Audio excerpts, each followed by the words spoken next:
Jim and I are up here with a fabulous view. But have you ever wondered if your focus is a little too narrow? Stay tuned and we'll tell you how to change that. Welcome everyone. We're excited to share some country wisdom with you. King Solomon had a thing or two to say about the path to wisdom. In Proverbs 4, he wrote, "Let your eyes look directly forward and your gaze be straight before you. Keep straight the path of your feet, and all your ways will be sure." Join us now for Country Wisdom.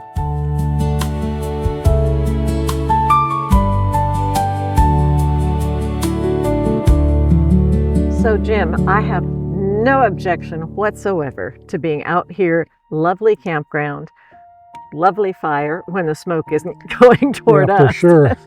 And here at the base of the dam. But you haven't quite explained to me why we're here. Well, because I had an idea, right? Oh, you always I wanted do. to share it. And that basically, you look at that dam, that thing's over 500 feet tall. Pretty impressive from down here to look at that mass. But what you're missing is, I've had a great experience of flying all over the world a lot. And most of the airliners, cruise about 30,000 feet, 32, somewhere in there. Mm-hmm. And when you get up that high, it's amazing what you can see. Not only do you see the dam, but you see all the water behind it. You see the mountain ranges that contain that water. And it's pretty incredible. And one day I thought about, what if we look at some of the Bible that way? We go up at 30,000 foot and look down and see what God had to say as we touch the tips, not delve deeply into each valley and each gorge and each crack, but look at it generally. Getting what they call a bird's eye view. The bird's eye view, yeah. So I kind of wanted to do that a little bit today in Matthew 5 to 10. Now in Matthew 5, 6, 7, that's all Sermon on the Mount. Okay. When Jesus took everybody up, we usually stop at Matthew 5 and say, well, Sermon on the Mount, but 6 and 7 were also part of all of that. And then 7 and 8, he's done. He goes down the mountain. And then 10, whole nother scenario, which is where I want to focus at the end today. Okay. And feel free to chime in a lot of places because there's a lot of stuff that I don't think we think about too often. But we all think about, in chapter 5 of Matthew, blessed are the poor in spirit, for they shall see the kingdom of God. Blessed are those that mourn. Blessed are the meek. Right? We all think of those. You love the smoke, right? Keep going. Keep going. Okay. Blessed are the peacemakers. All of these. But then he begins getting a little more personal as he goes on. And he says, ye are the light of the world. Ye are the light of the world. I don't often feel like much of a light of the world. Yeah, but he's talking about not only for just the neighborhood, but for the world. Say, how does that really happen? Well, he continues on. And he says, in verse 20, that except your righteousness shall exceed the righteousness of the scribes and Pharisees. And these guys were the guys who prayed on the street corners. Right. These are the guys who are giving alms all over. They were the ones who had it all together. Supposedly they were in with God. They were at God's right-hand side. They were doing everything correctly. Or so it seemed. But that's what they told everyone too. That's exactly. And they wore all the beautiful robes. So they looked the part. They acted the part. But God says, wait a second. They're not my guys. They're not doing what I want. And I can hardly imagine. Don't you think that most of the people in that crowd had to be wondering, well, what hope is there for me if I have to be better than the Pharisees? I think you're exactly right. Because they looked at these men as their total example that they could never achieve to. And God's saying, hey, except your righteousness exceeds theirs, you're never getting to heaven. So kind of they're down at the bottom now. They've dropped down and down and down and down. But then he says, I say unto you, whoever is angry with a brother. Angry with a brother? Really? Because, the Pharisees, the scribes and Pharisees had all these rules that you could do certain things and get away with it. Right? It's okay to be religious, but you can shaft your brother if it's in certain situations. But no, Jesus said, no. And then he gets even deeper. And down at verse 28, he says, but I say unto you that whoever looks upon a woman to lust after her has committed adultery with her already in his heart. And so half the men at least at that point were going, oh, shoot. Yeah, immediately, you don't have to go out and commit any act, because why?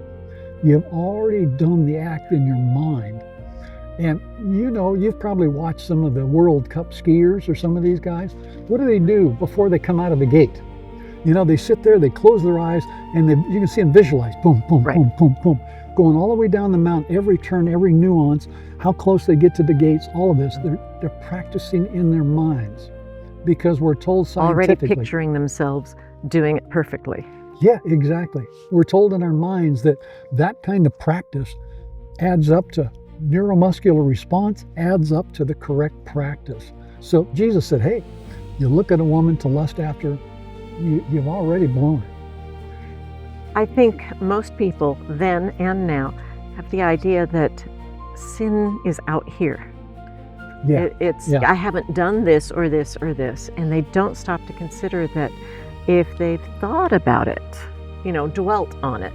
We all have random thoughts where we're going, where did that thought even come from? And it's like gone. You don't dwell on it and consider, oh, wouldn't it be nice to do, especially perhaps getting revenge on someone. That's the anger in your heart is what kind of scenarios do you think of with that person that are kind of making you smile because you figure they deserve that? Well, you're guilty of doing it. Yeah, exactly. Now, he gets it. It isn't enough. He continues on here in the chapter, and he says in verse 48, be ye therefore perfect as your Father in heaven is perfect. But that crowd had already decided there was no way they could ever be perfect. Yeah. But now I've heard today, theologians, they'll all argue on what perfection is. Oh, Jesus didn't mean that. Surely he didn't mean that, because nobody can be perfect. And we'll talk about that a little bit more here soon, but Jesus said it, so it must have been true, right? I understand the logic, yeah. But I also understand that if I'd been in that crowd, I think I would have been going, there's no chance. Oh, I'm sure they were. I'm sure they were. But that's why he also continued on with the story, for several more chapters. And he says, listen to this. In a prayer, lead us not into temptation, but deliver us from evil. Well, who's doing the delivering? God. God is. We're praying to God. God, you deliver me, because I'm angry with my brother. I want to lust after the woman. I can't be perfect. But Jesus provides the way. Ask God for that help. Ask God to come in and do that, and then it can happen. It's a whole new mindset. Even if it seems impossible. Yeah. Even if it seems impossible, it's a whole new mindset. And today, I'd submit to you that we've all got that same crazy mindset as they did on that hill that day, overlooking the Sea of Galilee. Well, I just told you I'd be guilty of that. Yeah. Still am. I shouldn't put it in the past tense. Yeah, and then he talks about verse 19, lay not up for yourselves treasures on the earth. Okay, where then? But lay up for yourselves treasures in heaven. Well, what kind of treasures? People like their stuff. Yeah, people like their stuff. They like a healthy bank account. And every one of us on this planet, maybe there's somebody, Mother Teresa maybe when she was alive, but everybody works for stuff. Somehow stuff gets in the way of that relationship and that friendship that God is aiming toward here. Then he goes on, he says, the light of the body is the eye. So is the smoke. Boy, in my eye. That burn. The light of the body is the eye. If therefore the eye be single, the whole body shall be full of light. So wherever your focus is, that's what's going to happen in the life inside. Because he says, if the eye be evil, the whole body is filled with darkness. So wherever I turn, wherever I look, that's what's going to fill the life.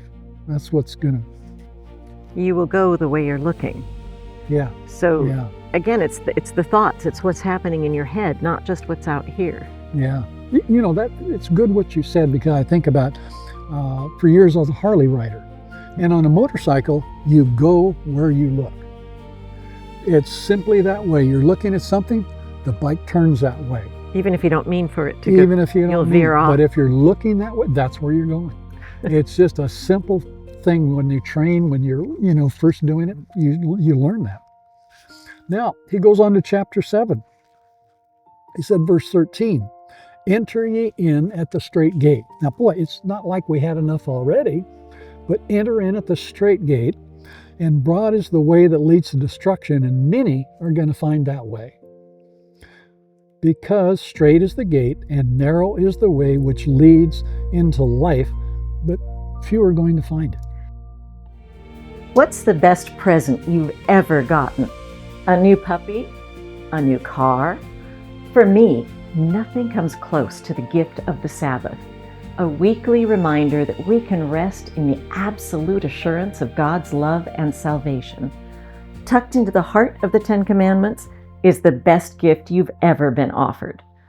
If you'd like to find out more about this gift, order this free booklet called A Love Gift from Jesus. To order your free copy, go to talkingdonkeyinternational.org and request offer number 141.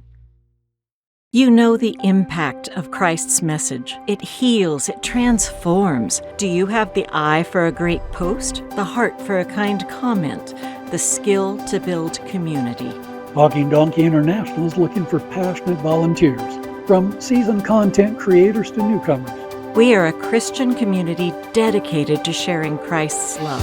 This is a real opportunity to turn your time into ministry. Scan the QR code to make a lasting impact. Jim, you just recently finished a new book, The Plan of Love. I just read it, and I actually loved it. I read it all in one sitting, over the course of the same day anyway. Where can people get it? They can actually go to talkingdonkeyinternational.org. And actually, if you give a gift to the ministry of $12 or more, we'll send you the book completely free. talkingdonkeyinternational.org. Actually, if you give a gift to the ministry of $12 or more, we'll send you the book completely free, and I'll autograph it for you also.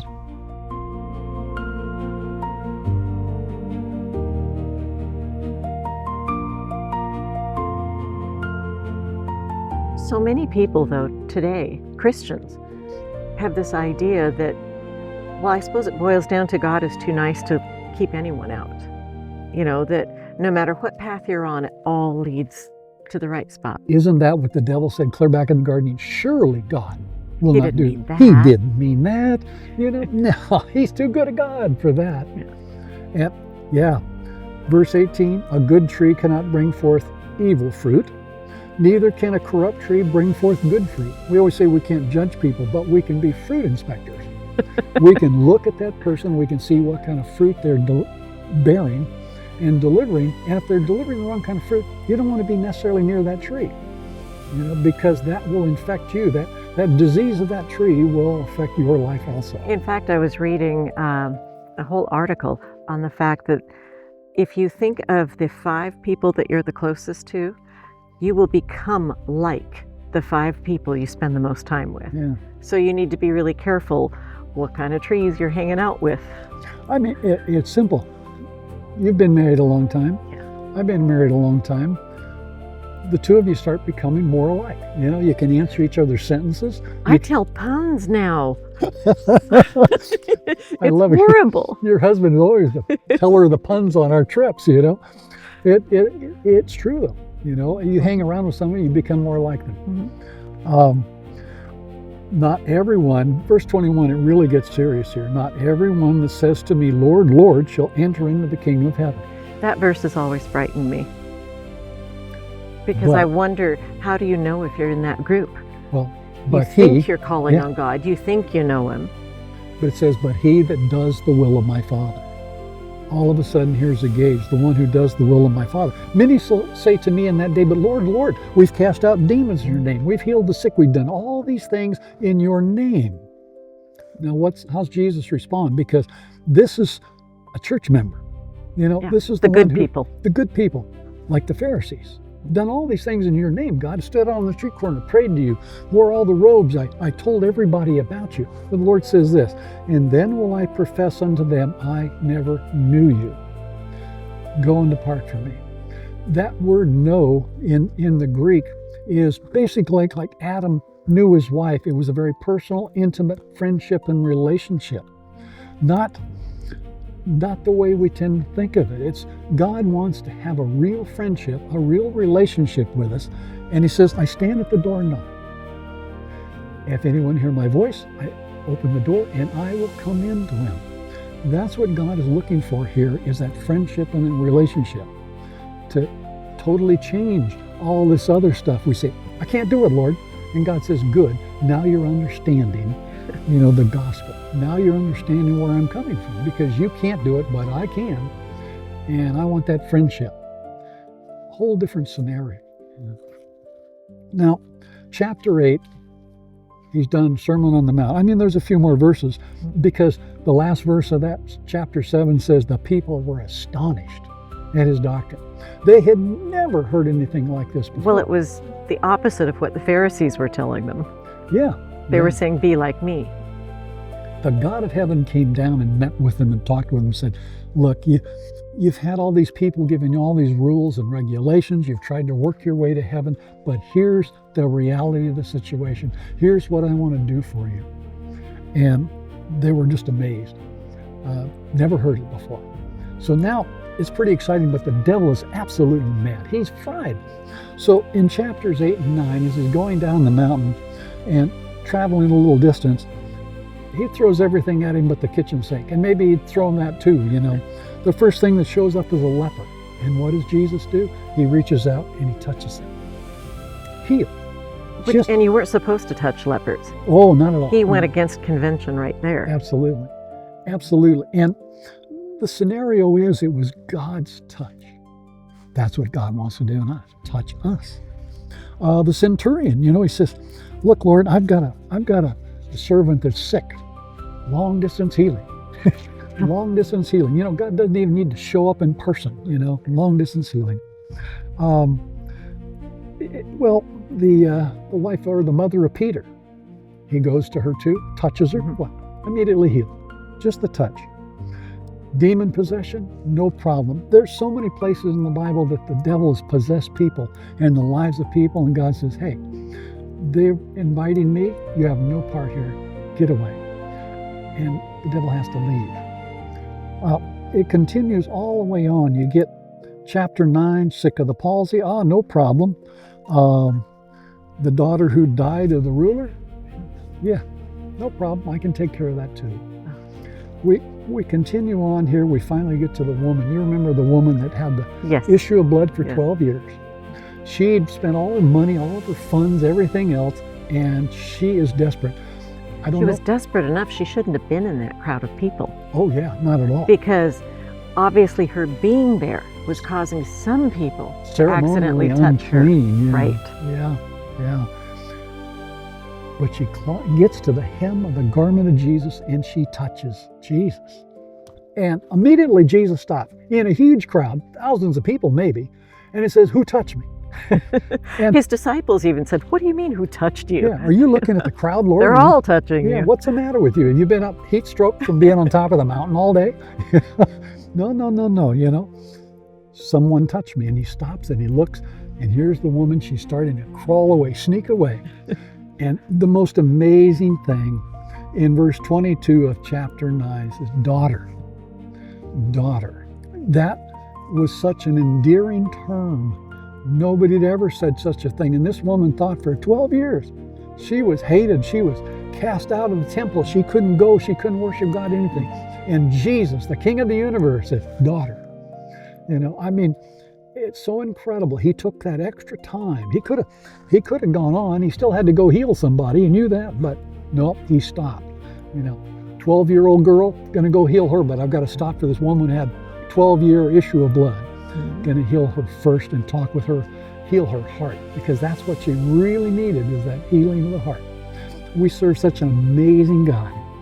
2 blind men, no problem. Touch them. Again, the touch of Jesus. Then we get to chapter 10. In chapter 10, everybody's pretty much gone now. He's got the disciples alone. He says, hey, come here. And he says, I'm going to give you power. Really? Yes, I'm going to give you power. And with Jesus, there was mainly two types of power in the New Testament. The dunamis power, the dynamite power of God, and the exousia, the authority of God as the creator of the universe. So it carried both types of authority, both kinds of power. And he says, I'm giving it to you. And he says, I want you to go out, I want you to preach, I want you to heal the sick, cleanse the leper, raise the dead, do all these things that you've seen me do. Really, Lord? Yes, you go now. They went out and they came back. Lord, everything you said, we can do. Everything you said, we can do. And he gets all the way down, verses 26, 28, and verse 31. Fear not. Fear not, fear not, fear not, 3 times. Because I know you never. To me. I know you never fear. Yeah, I was going to say, I know you never fear. I'm a direct descendant of Chicken Little. Sky might not be falling right now, but it's probably going to, yeah. Right? Yeah, it's going to. Later on, he gave that same power to the 70, and they came back with the same report. This power of God is unbelievable. Everything God said we can do, we can do. Well, what did God ask these people to do all the way through those earlier chapters? Your righteousness has got to exceed the righteous scribes. Your perfection needs to be like the perfection of God himself. How do you do that? Well, through my power. And, well, Lord, I've called on you before, but not like I want you to call on me. I want you to call on me and invite you into my heart. And when I come into your heart, I'm going to cast out the demons. I'm going to cast out the evil. I'm going to raise the dead. I'm going to heal the sick through you. I'm going to do all these things through you. And that's the key for every one of us, is that's what God has in store for you and for me. And it's so difficult sometimes to grab a hold of it, to really think about that. And I don't know if I'm sure you've thought of it. I know you have. We've talked about it before. Maybe not in those exact words. Putting it together with the whole Sermon on the Mount and everything that happened afterwards. But I know that I can understand the people in the crowd, because he was talking to people like me. We're talking about not who just tend you, to fear and who tend to know that they are far Yeah. from perfect and probably can't ever be perfect. But then showing them that it's through him. The children of Israel, when they were there, they sent spies into the land. God says, I've given you this land. They came back and said, but Lord, We can't do it. we can't. There's giants in the land. Yeah. And they let fear cloud their They had their an eye decision problem, making. right? Where were they looking? They're looking at themselves. I'm looking at you. You're not a giant. I'm looking at your husband. He's not a giant. And me, well, we can't do it. And they were exactly right. They couldn't do it. But the creator God of the universe, who in Isaiah said, he sits on the circle of the earth, and the whole earth is like grasshoppers to him. I would submit, if you're sitting on the shoulders of God, you can do anything. And that's what God It's wants that us- view from 30,000 feet It's that view. Yeah. It's that view. where you look at it and go, yeah, we can take that land. We, God and us. Exactly. Exactly. What's the best present you've ever gotten? A new puppy? A new car? For me, nothing comes close to the gift of the Sabbath, a weekly reminder that we can rest in the absolute assurance of God's love and salvation. Tucked into the heart of the 10 Commandments is the best gift you've ever been offered. If you'd like to find out more about this gift, order this free booklet called A Love Gift from Jesus. To order your free copy, go to talkingdonkeyinternational.org and request offer number 141. Hey, Janice, how are you doing? Hey, you wrote another book. I did. Had a burden on my heart, and God helped me get it done. So, The Plan of Love, what's it about? Well, it's really about God in eternity. Saw everything that was going to happen here, and his amazing love. He says, I'm going to take care of the problems. I'm going to take care of the situation by giving my own life. He did all that, but we've been lied to so much, we don't see what God has plan for us, what God is doing for us. Matter of fact, the angel came down to Mary and said, you shall call his name Jesus, for he shall save his people from their sins. Notice it wasn't in, but from. Where can people get the book? Hey, I'm glad you asked. Folks, if you'd like your own personal copy, log on to talkingdonkeyinternational.org. And please, if you would, send us a donation of $12 Or more. or more, and we'll get you the book, and I'll be happy to sign it for you too. Thank you so much. You know the impact of Christ's message. It heals, it transforms. Do you have the eye for a great post, the heart for a kind comment, the skill to build community? Talking Donkey International is looking for passionate volunteers, from seasoned content creators to newcomers. We are a Christian community dedicated to sharing Christ's love. This is a real opportunity to turn your time into ministry. Scan the QR code. To make a lasting impact. Janice, isn't that awesome? Oh, I have never been up here seeing it from this angle.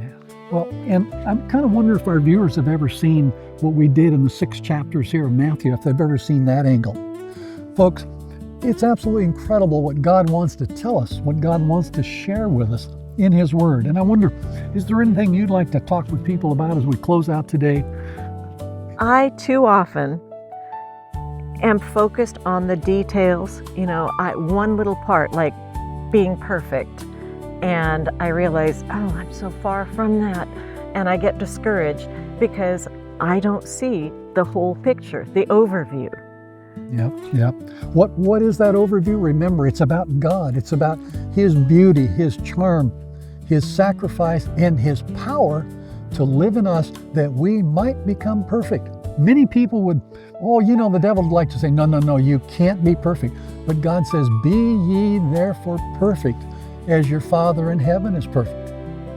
It can happen as we invite God into our lives. No matter what is going on in your life, the same as Jesus came off that mountain and healed everybody by a touch. He wants to touch us, doesn't He? Yes, and be part of our lives, be in us, be the driving force behind our thoughts. So when I get those negative thoughts, when I'm beating myself up because I can only see how far I am from the goal, if you just had God's view, it wouldn't look that far. Exactly. So, friends, I beg of you, get God's view. Check it out.